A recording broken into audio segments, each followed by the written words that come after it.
Hey guys.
Has anybody volunteered to lead this meeting in Brandon's place? Oh, am I supposed to lead it?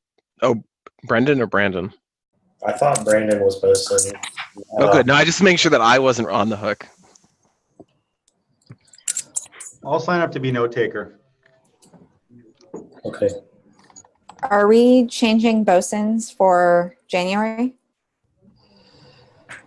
Or was Brandon bosun for the last meeting?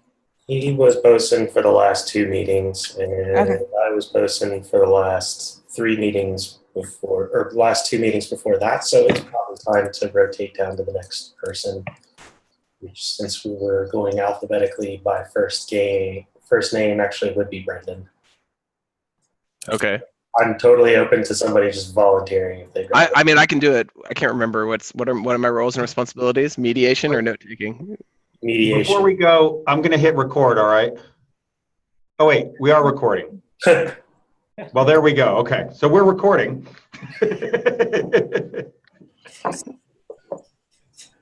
All right, I'm happy to mediate.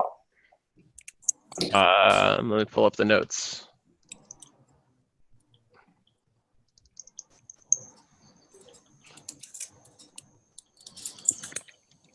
Drop the link to the notes in chat. Yeah, I'm just pulling them from the calendar invite. Topics. Bosun. What are our sprint items? So, project values. Is Sarah on? I think she's out this week. She missed the last one too, right? I have not synced up with Sarah, so there's nothing there. I'll send her mail right now. Okay.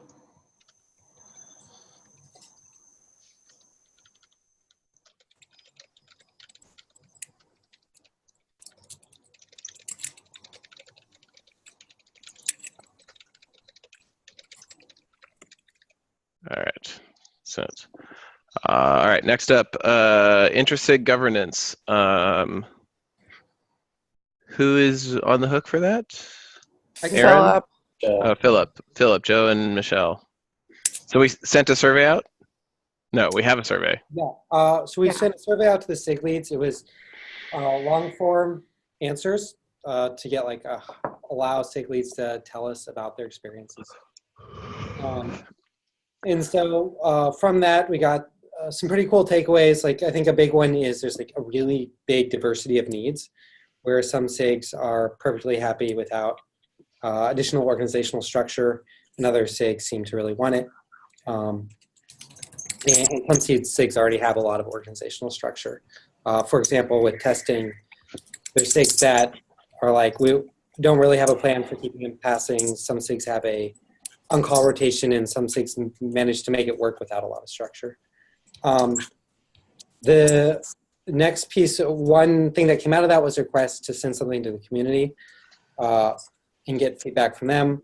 I have another survey for the community. This is a different style. It's multiple choice questions, which allows the answers to be aggregated, and we just get a feeling for what's important to people and not asking for specifics. Also, we don't plan on blocking starting the charter based off that, and so there's a document now. I linked it. It's pretty sparse right now, but the plan is to lay out both the intended organizational structure and then a template for the charter that adheres to that structure. All right. I just want to thank Phil for really driving that survey. So thanks for doing that, Phil. And I'm planning today, Phil and Michelle, just note for you all, to spend some time on sort of that doc that you sent out and put some thoughts in there, and maybe move the conversation forward a little. But yeah. All right. So looks like governance docs pretty much done. Derek, there's one pull out. No, it's Yeah, merged. the one pull open was just documenting what we discussed in our last meeting around major changes to charter or process. And I tried to write down what a lazy consensus approach would be, which was any significant changes to governance of this committee would have a PR posted to the steering committee repo, a notice sent out to the steering committee mailing list. If no objection is made within 4 weeks, it's just auto accepted. If anyone wants to call a vote prior to then 3/4 majority, and assuming you vote in favor or not in favor, then the PR is either merged or declined. And rationale for 4 weeks was Brian needs to be able to go on vacation, and 3/4 majority was to ensure that no single company could necessarily block a change. Okay. Resolving the disconnect between code.org and people.org. We have a proposal. This Go is ahead.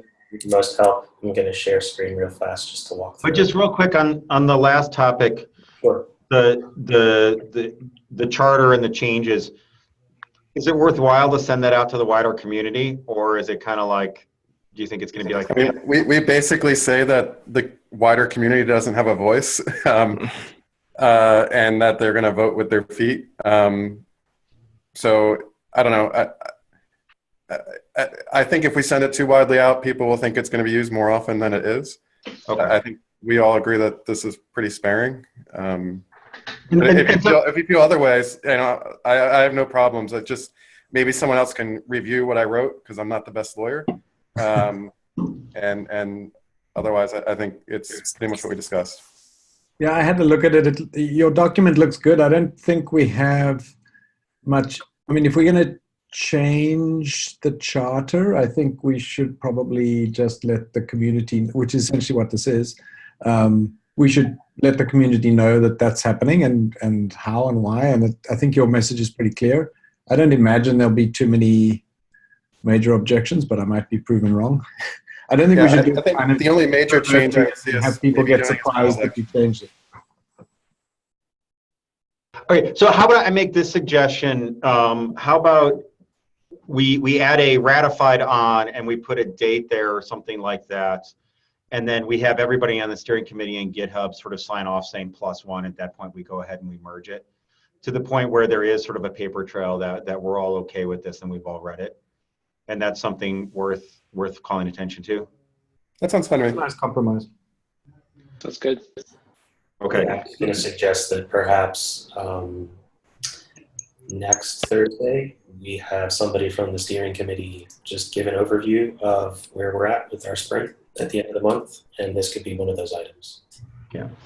And I do want to rewind a little bit. I mean, just for the sake of posterity and the recording, the whole, like, the community doesn't have a say in this. I mean, they very much do have a say. If like there's a large outcry, we're going to listen to that. It's the type of thing where we're not going to turn a deaf ear to it. And the power for the committee in general is going to be through SIGs. And there's this whole effort, that was the last topic, about how do we enable Boost and like really help SIGs be healthy and productive. So just for anybody said, and I watching heartily after agree. the fact, I think that's the real intent around that. Yeah, I did not want to be misquoted or misrepresented after the fact. So I all about agree with you. I'm all about quoting Derek out of context. Derek says the community doesn't matter. All right, so let's take the action item of actually pulling together that PR and making sure that we all give it a +1. The PR's in, right? Or is that? No, I think another PR where there's an explicit paper trail of us all saying PR, one that says like it's ratified or something like that. Sure. Okay. Yeah, I mean, we can do that for our next meeting. I mean, this is a topic we've basically discussed now for. I'm just saying, like, some way to put a cap on it and say, boom. Why don't we just all put an LGTM on that PR? Yeah, I think that's okay. I'll do that. That's the one that's in the link. It's in the link 22 on the community. Yeah, I agree. Okay, that sounds good. Okay, next up, code.org, people.org. Okay. This is me. Is Brian present at all? No, great, awesome. So I didn't do the best job of explaining the rationale behind all of these things, but he put forth this proposal of decoupling a couple of things and trying to create a formal concept of a sub-project and then tying a bunch of owners files together everywhere. There are a lot of things in this doc. I feel like the most important thing to accomplish first and foremost is to add a formal concept of a sub-project. He talks a little bit here about how every part of the code base needs to be owned by a SIG, and then SIGs can have different sub-projects.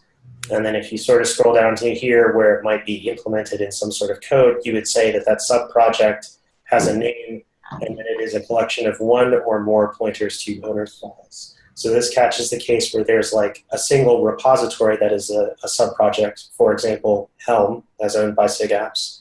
And this could also cover the sub-project of, say, the workloads API, which is scattered amongst a bunch of different subdirectories of Kubernetes. There's a bunch of other stuff in this doc that I think begs a lot of automation of tying things together. I want to just start the discussion of, do we have a good list of what all the sub-projects are? Do we have one place to sort of have that discussion and get that information before we start tying everything back? All right, so going back to the meeting notes here real quick. So I think some of the stuff that might be missing from that concept of a formalized sub-project is formalized sub-projects also seem to have recurring meetings. I know Helm has its own meetings, Darts has its own meetings, and Tim St. Clair is trying to set up sort of a more test-centric sub-project or testing commons or something within SIG Test. It's going to have its own meeting. So I feel like we should have some level of metadata there.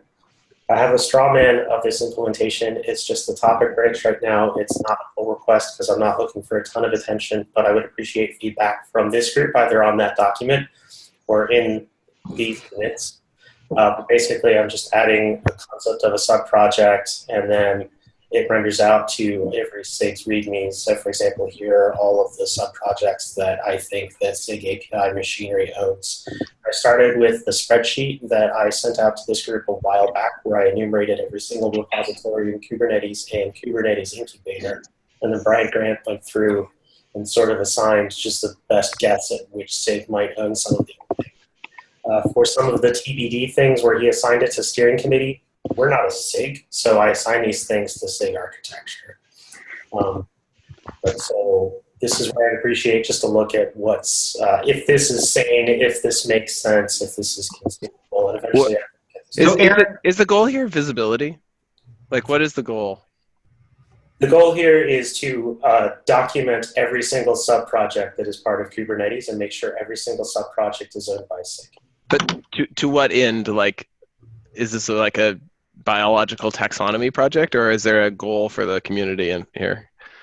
The idea is to say that we have a very clear machine consumable declaration of what code is owned by what SIG.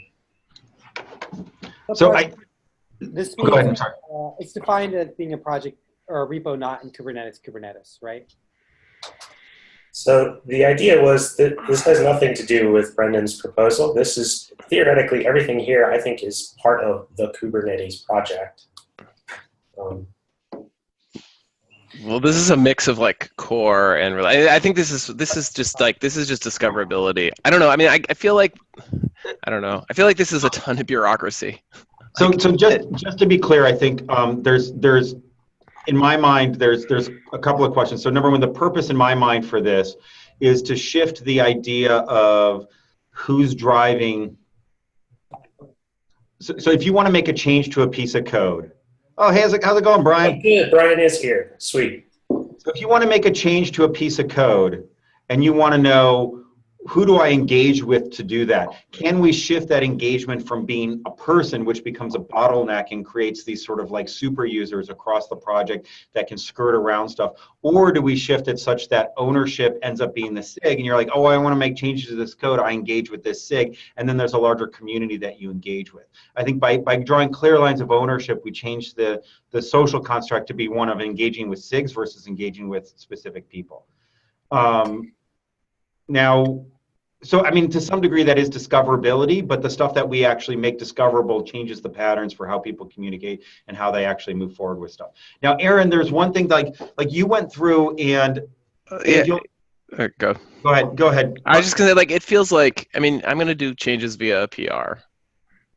And most changes I'm gonna do are gonna be through a PR, and I'm gonna catch some person who's in an owner's file maybe, and like, I'm not going to take things to a SIG until it's a big design thing, at which point I probably know where to go anyway. I don't know. I mean, I understand the goal, but like, it just, anyway, I understand the goal. Part of it, Brendan, is that you have superpowers in Kubernetes. You know who to talk to, you know which SIGs to go to, you understand that, hey, you know what, I'm like on a top level's owners, I can always shove some stuff through, right? Like you have those superpowers.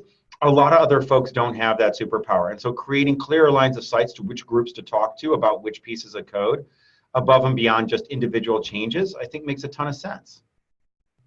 Yeah, I don't object. I don't object. I just want to make sure that like we are focusing on efficiency as opposed to exhaustive categorization. But I guess, Joe, just for clarity, I mean, the group is the group you engage with if you're like PR is hung or you have a design or debate to discuss through, but it still comes down to like the individual owner to actually. Right, but I think it's the type of thing where it's, I'm looking at code, I want to make some changes. Is it a big change or a small change? Who do I engage with? Where am I gonna find a mentor to help me get this change through the first time?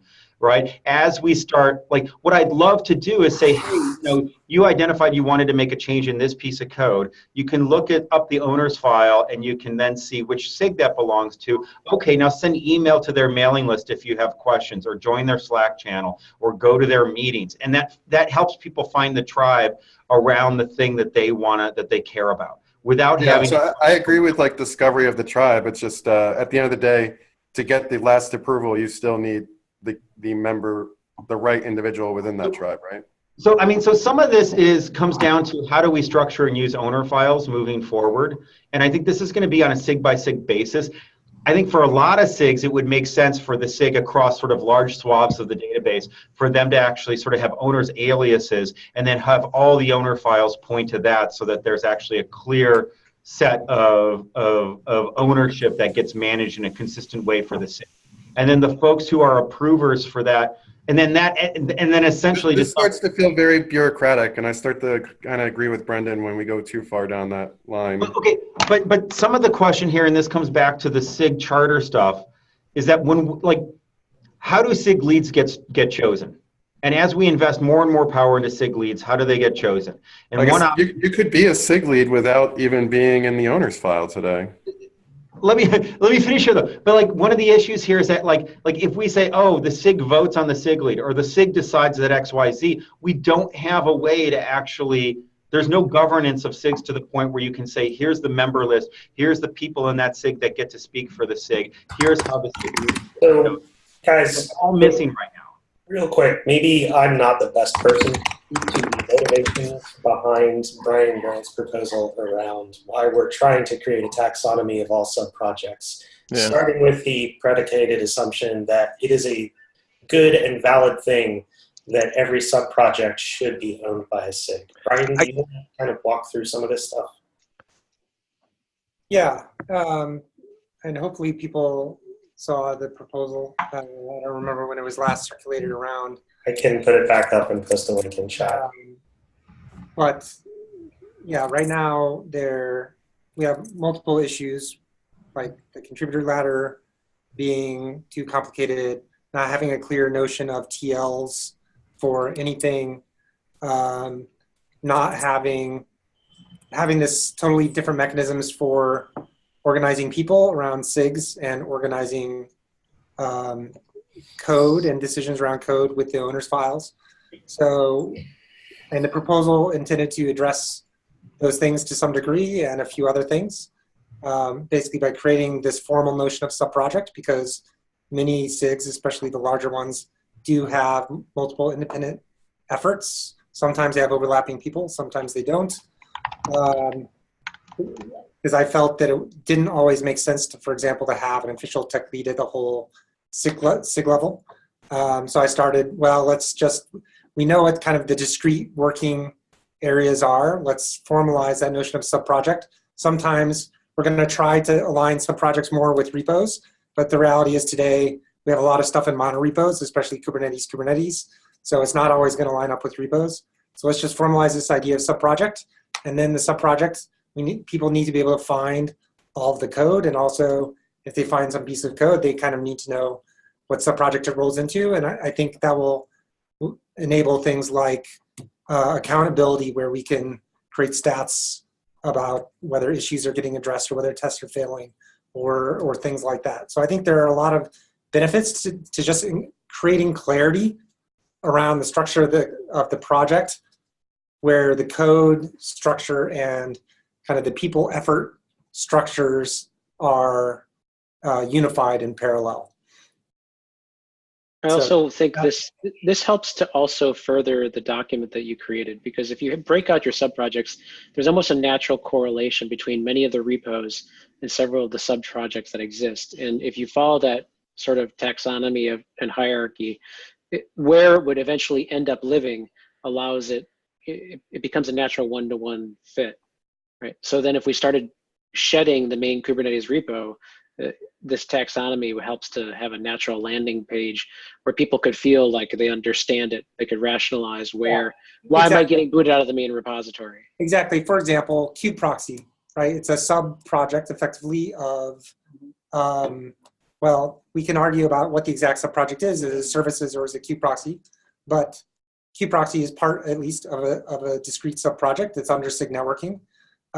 It's actually seems like relatively low-hanging fruit to move it to its own repo. Whether that has benefits, one could debate about, but just using it as an example, SIG network has multiple sub-projects, services and kubeproxy being kind of one that you could carve off.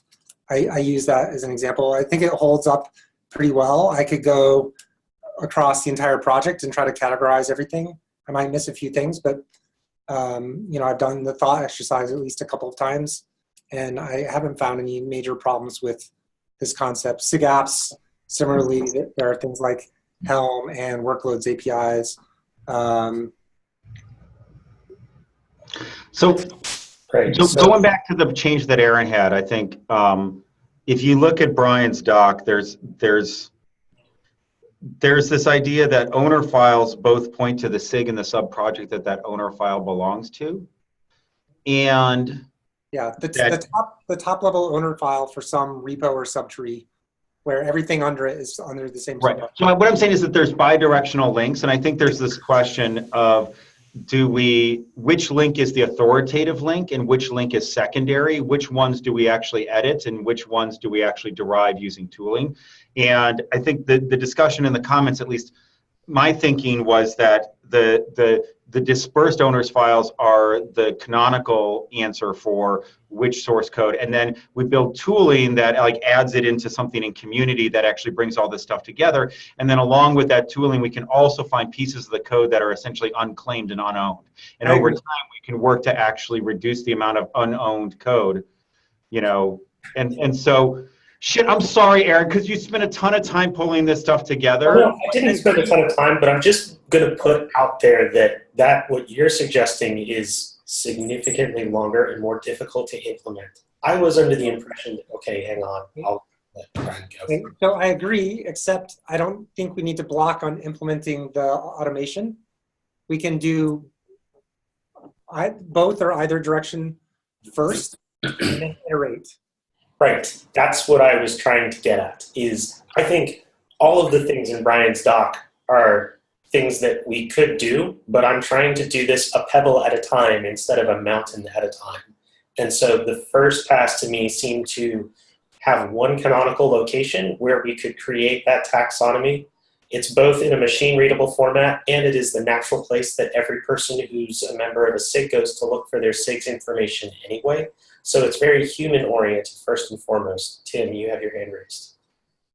No, it was just I like the idea of getting this first thing done, because I think it will lead into the natural progression of Brendan's doc, because I really want to move there. And I know I want to move there too, so I want to just talk about the next things, right? Yeah. So first, just think of understanding what you did. Sorry, I didn't look at the latest version, but you added sub-project information to the SIG list. Yes, SIG.yaml. So I think the great thing about that is that then that identifies the owner's files we need to go update. So what I imagine you're probably doing is first creating the list, and we can iterate on that and flush it out. Then we can push the changes down, and then we can build tooling to update the. Well, hang on. So that will get us to Tim's thing about pushing changes down. Seems to be kind of a controversial thing in this project when it comes to the idea of enforcement of a policy.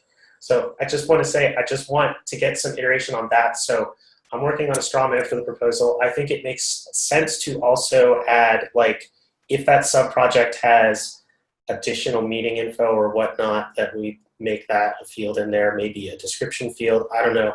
I'll iterate on that. And then, Brian, what I need from you is that taxonomy. So if that's a separate Google Doc or if that's iterating around a pull request or whatever makes sense. And then I need to make sure that this is shopped in front of the community, right?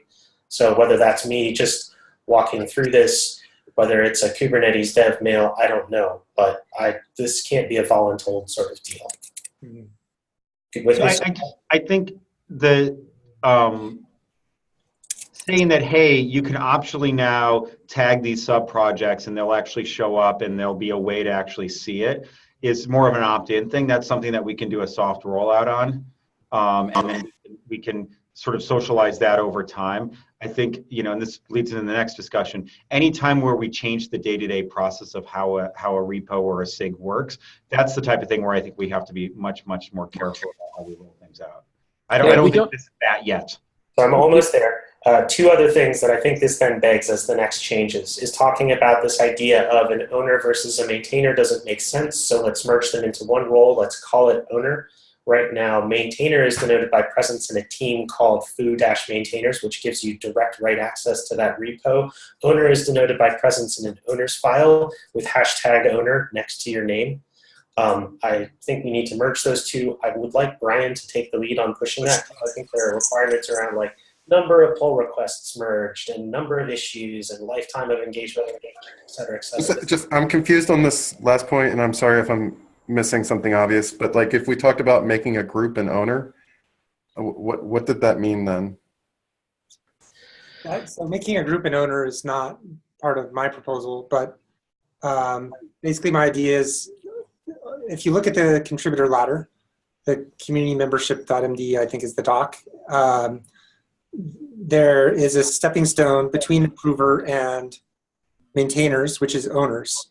And that idea for owners was effectively tech lead of a particular sub-project, but it is not uniformly implemented across the sub-projects today, and it is not uniformly specified. So I would actually like to move to a mechanism of specifying it that looks exactly like approvers and reviewers, which is an owners list in the owners file, top-level owners file for some leaf subtree of a sub-project. And that's in addition to adding the information about which sub-project the owner's file corresponds to. We can refine over time, like whether the lists are unified or spread out into multiple owners files or whatever. I don't care about that as much.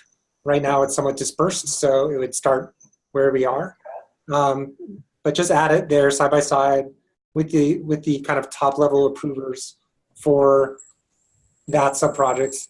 There, just because of the volume of GitHub pull requests, there's pressure to add approvers that are broader than the set of actual leads.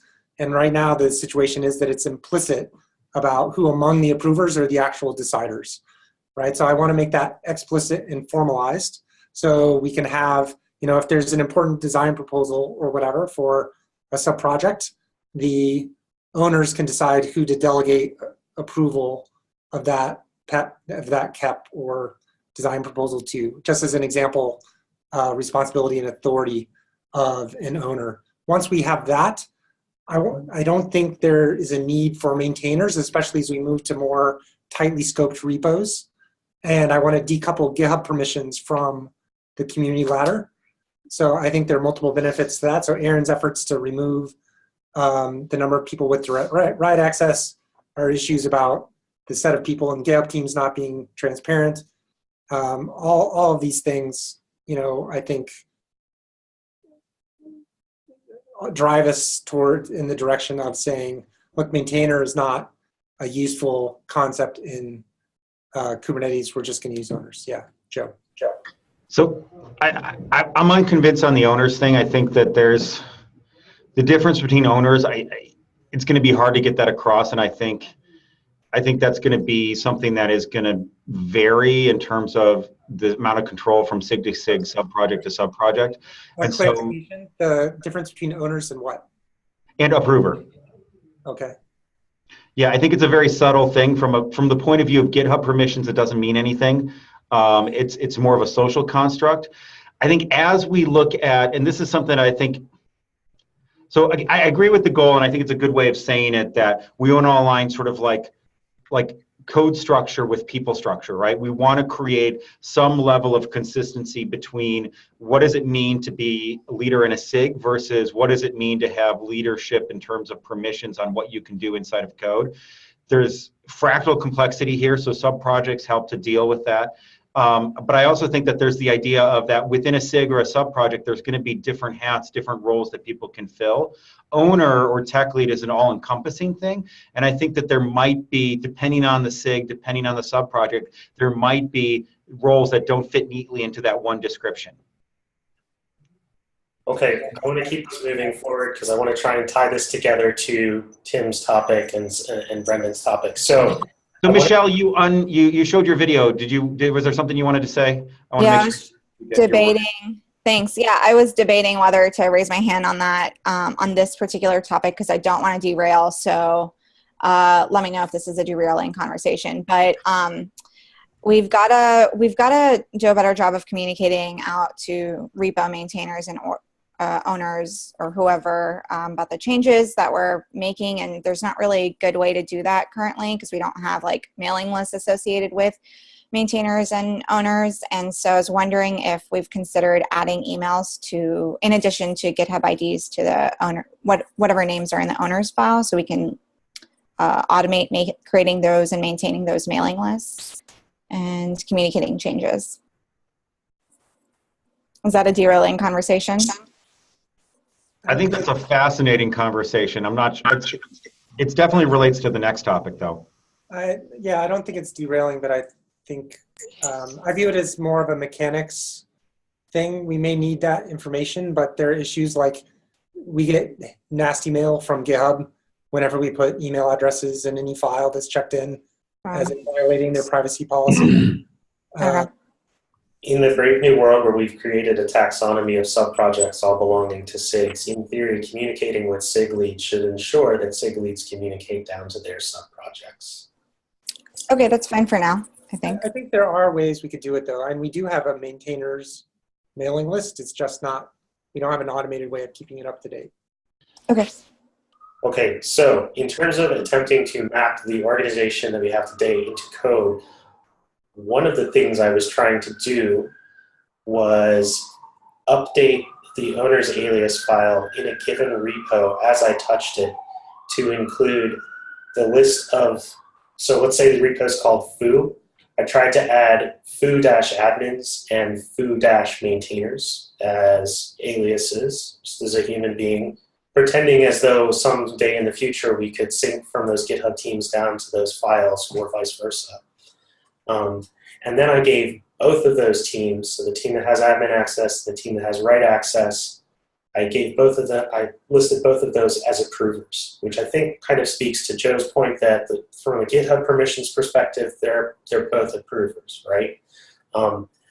This seemed to cause a problem with Helm because they had people who were maintainers of the repo who weren't in either of those teams, and they thought that I was trying to change who had write access. Yeah, so this is where I think we should... Instead, I was trying to document the state of the world as it is today in code. And now I will hand over to Tim, because this came across as the steering committee attempting to enforce a policy when I assure you it was me trying to canary some ideas to individual repos. Since I can't communicate with repo maintainers, I was using issues and pull requests as a way of having a dialogue out in the open with repo.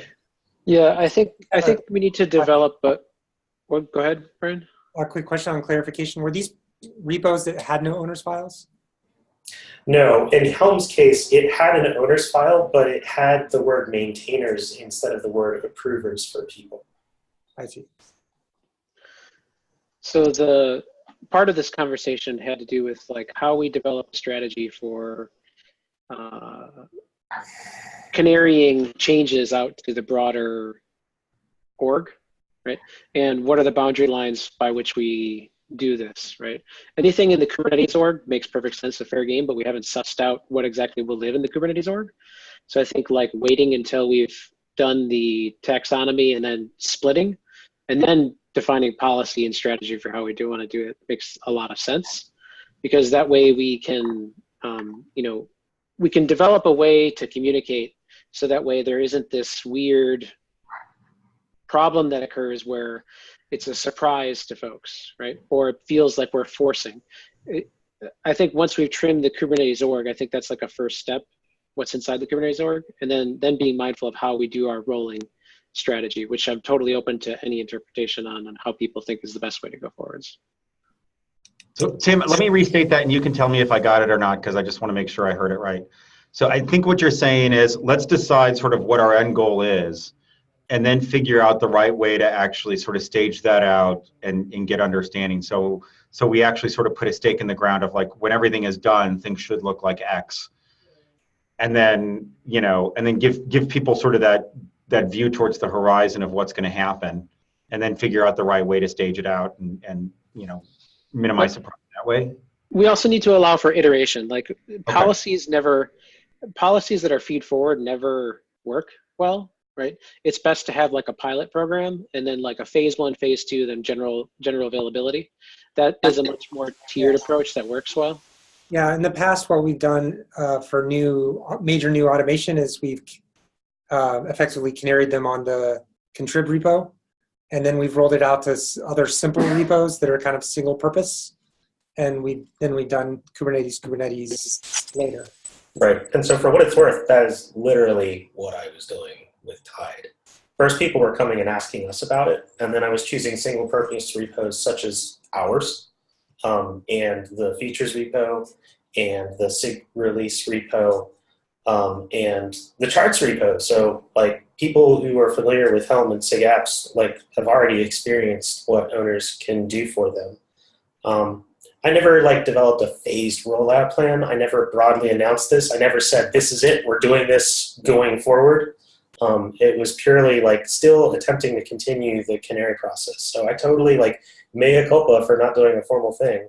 I think there are people with a lot of history with this project who have gotten used to just being able to roll something out to maintain agility and innovation, and that's not necessarily the world we operate in. But I want to be careful that we don't have every automation-related change that could potentially affect the Kubernetes organization have to go through the steering committee. Well, I think that this. Go, Tim. I think that's the reason for doing the shedding of the repos first. If policy is maintained within the org, what happens inside of the SIG structure, that's completely up to them. Like policy should be enforced in the main org. That makes perfect sense. But once you get outside of that domain, that's up to other folks to decide. So that way they can dictate and define their own policies, right? Right, and in fact, that's why I think that the tiering that I tried to define was defined the way it was, right? Because it's to say, hey, you want to be in core? We are going to top down you. That's just the way it is, right? Like you are part of the core, we're going to top down you. But if you want to be associated, there's a way that you can be associated and use a lot of our tooling and look and feel like a Kubernetes project, but manage your own structure and opt into owners, but not have to have maintainers in the same way that we have maintainers and all this sort of stuff, right? And I'm totally with Tim that we need to basically put all those choices out and let projects decide. And if Helm, as an example, says, you know what, we don't want your top-down stuff, we want to do our own thing, then they become an associated repo, and that's the right blend for them, right? And so I think that trying to apply the process uniformly across all these different projects when there are clearly different projects that have different aesthetics and different desires is going to lead to this kind of heartburn. And that's why splitting it up by association versus core versus SIG is the right first move. Shell, you got your hand up. I think in this instance, it was a bit of a communication issue too, from what I understand. Some of the processes were just disruptive, and it's not the first time that bots have been turned on and things have been changed in the Helm repo. And so for us, it was mainly a communication concern too. And so for what it is right now, I think we should also be announcing these things on the SIG mailing list where it's appropriate. Right.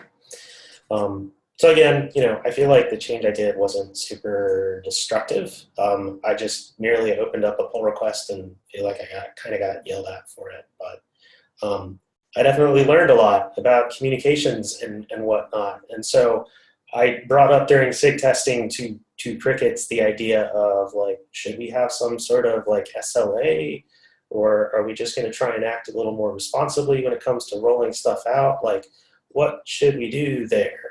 I'm happy to strawman a process, but like I said, I'd really rather not have the steering committee involved in every single decision that involves rolling out automation. Yeah, I think having a strawman process can start simple, and then we can elaborate it over time. Like just looking at some of the rollouts, people liked the two-factor auth rollout, but they didn't like the rollout of all the SIG-related teams, for example, right? I mean, definitely something I've learned is there is absolutely no way to reach everybody who's going to be impacted. It's just completely impossible.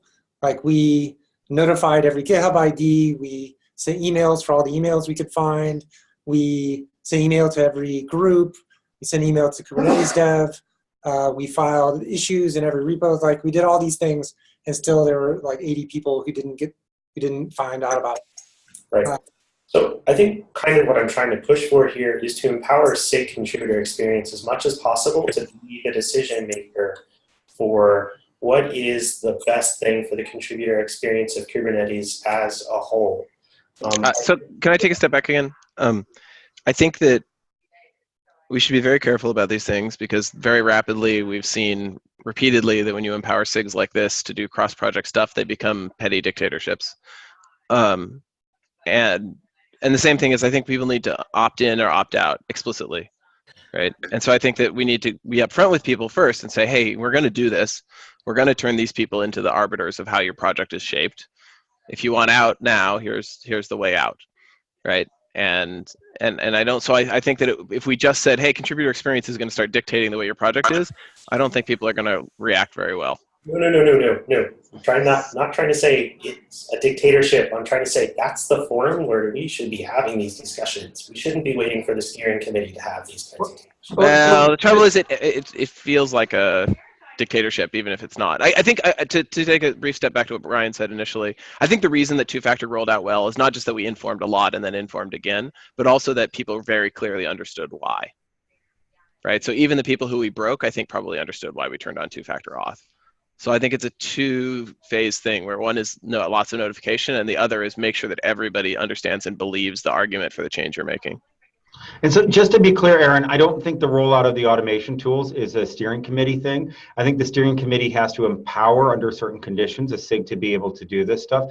I think there was pushback because we are moving to a model where there are extended rights and responsibilities and consistency that we want to apply across certain parts of our project. And that's the thing that I think is a steering committee thing, and that's the thing that I think is hitting people hard. Right? I think once we understand that, hey, like for example, if you're in Kubernetes/star, like then we expect that everything will be using under that will be using the same automation. And here's the folks that are driving that automation. That's a clear rule, but we're not even there yet, and that's the communication that I think has to come from. Well, I mean, fair, but we live in a world today where I can /close any issue or pull request because I'm a member of the Kubernetes organization.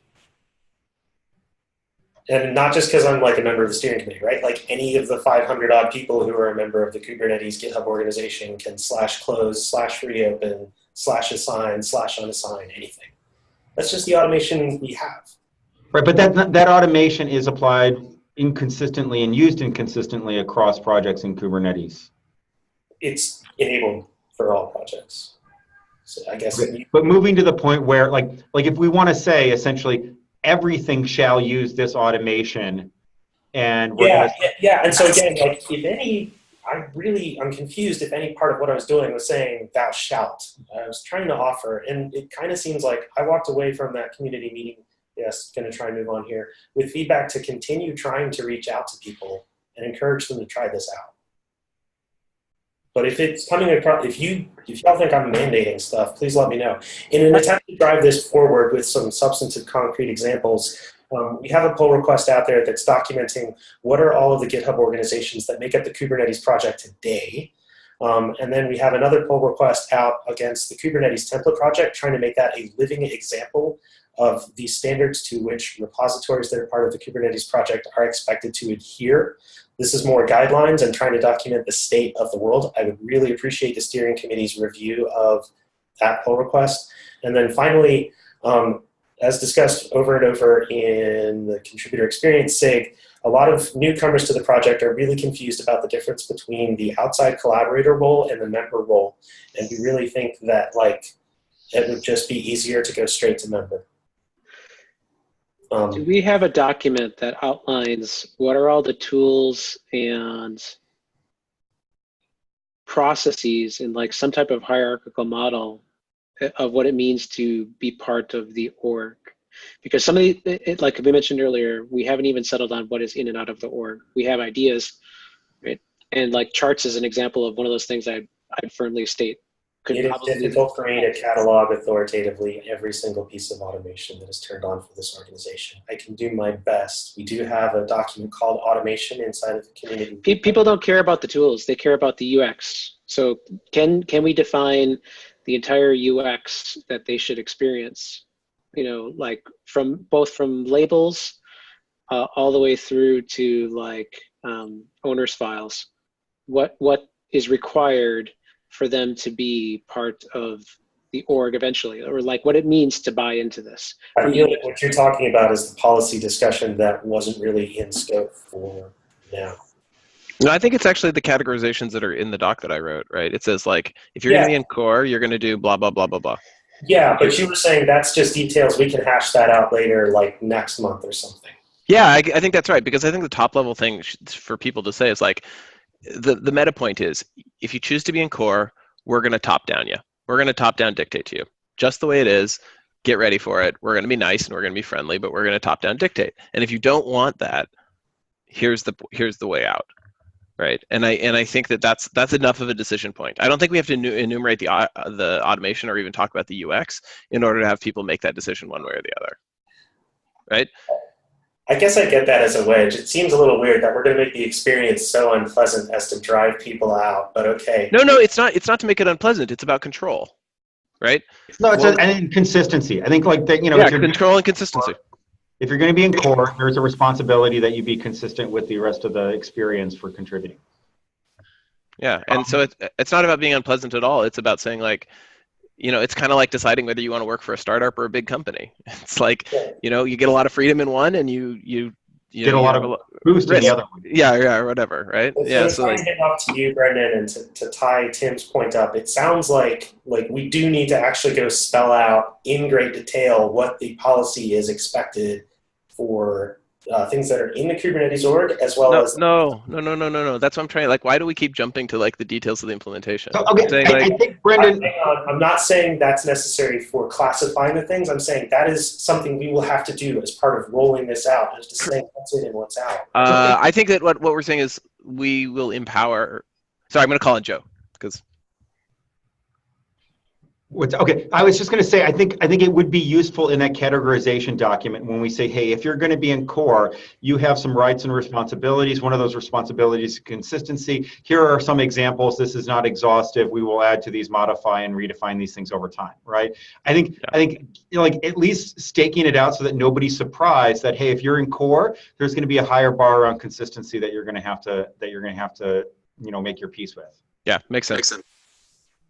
It doesn't sound to me like there are conflicting goals here. They're kind of orthogonal in terms of enumerating what is owned by the project right now and fleshing out details about sub-projects and owners and whatever, versus saying, okay, we need this different kind of categorization and we need an out for things that don't want to be top-down controlled. I think both of these things can be pursued in parallel. Looking at the new repo process doc, there were some comments and points made on it. It doesn't look like those have been addressed yet. Is that? There was one last round that I think people put on that I might not have gotten to yet. Okay. Everything else should have been. I'll take a run through again today. I think that the only thing is I think that there's no problem in the taxonomy work. I think when we start actually making changes to repos, that's probably where people, and it is where people got a little upset, right? So I think we should pursue the taxonomy in parallel and the owner's files work maybe in parallel, but if we go around modifying people's stuff, then we should maybe talk with them and get them to volunteer first. Yeah, I totally agree with that. I haven't seen the changes to the owner's files, but for the ones in repos like charts or whatever, copying GitHub teams into the owner's files, I'm not 100% sure that makes sense. And certainly in Kubernetes, it does not make sense as we try to decouple GitHub permissions and intended authority. And basically, the GitHub mechanisms are pretty crude, and people need permissions for all kinds of mundane reasons. And right now, we just rely on social mechanisms to trust that people do the right thing. And so we probably need a dialogue with the repos about, for the ones that don't have owner's files, or it looks like their owner's files are massively out of sync with the GitHub teams, about why that is and the direction we think we want to go, and actually engage their help in figuring out the right thing. But maybe it makes sense for them to do what Kubernetes is doing, which is once the automation gets turned on, they can remove all those people from their GitHub teams. Kubernetes is kind of a ways off from having all of that stuff revoked for what it's worth. Hopefully we'll get that done this quarter. Right. Yeah, but I mean, just as an example. But again, that to me is just to try and highlight that there might be, if we were to flip on automation and turn off the teams, there'd be a lot fewer people who had write access. So it's just documenting the way, but I hear you. Okay, we have 4 minutes. Do we think is it worthwhile to present Brendan's talk at a community meeting or roll it out to Kubernetes dev to get wider feedback? Yes. I think it is. In terms of some of the questions, I think there are some unresolved issues, like associated repositories were not clear to me. They kind of make sense from a legal standpoint. I don't know if that was vetted with CNCF. For people who are not aware, CNCF now has a thing called the service desk, which is basically a way to file requests through Jira for the project and ask for help or legal clarification, things like that. So I would like to actually try to exercise that if we have a specific question. For example, we could ask, would it make sense to have a repository that has a CNCF CLA that uses the CNCF code of conduct, but isn't really considered part of Kubernetes or in some way, shape, or form? Okay, does somebody want to take on filing that ticket and talking to the CNCF lawyers?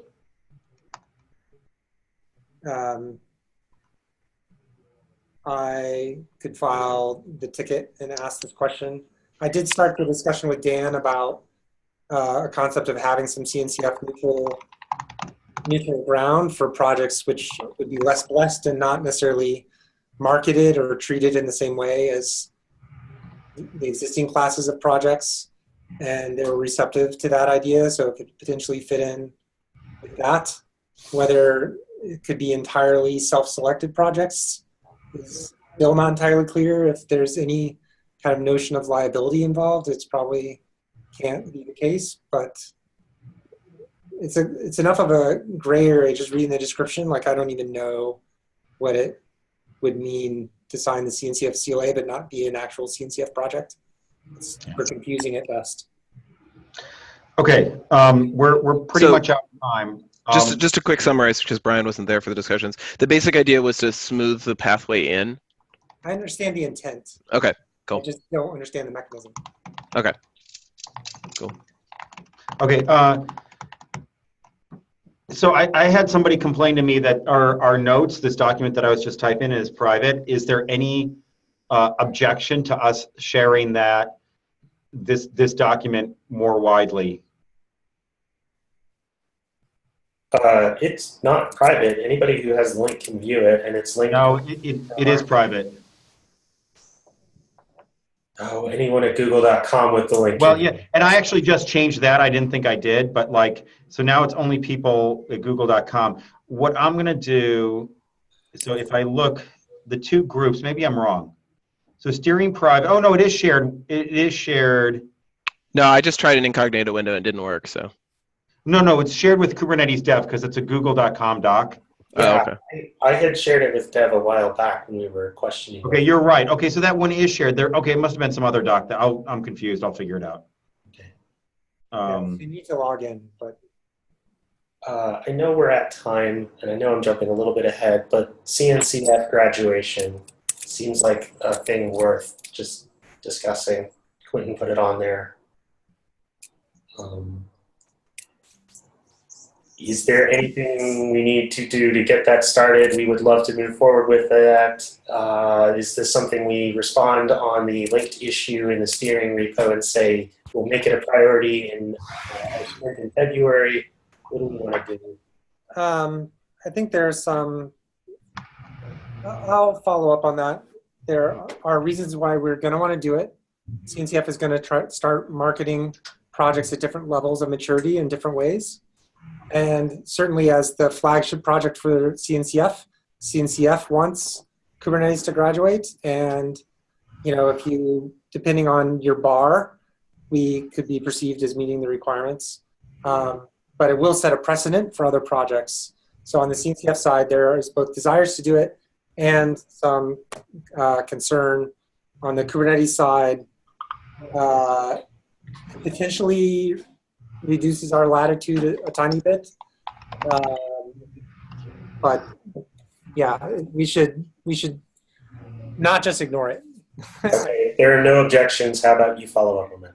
Yeah. Well, I would suggest everyone reads the brief document and understands what the issue is, and then maybe we can have a debate about it next week. All right. Bye, all. Happy Wednesday. All right, I'm going to move the rest of the agenda to next week or All right. next. Thanks, Joe. All right, see you all. And I'll upload this video and make it public also. I don't think there's anything to be edited or anything. Cool. All right, see ya.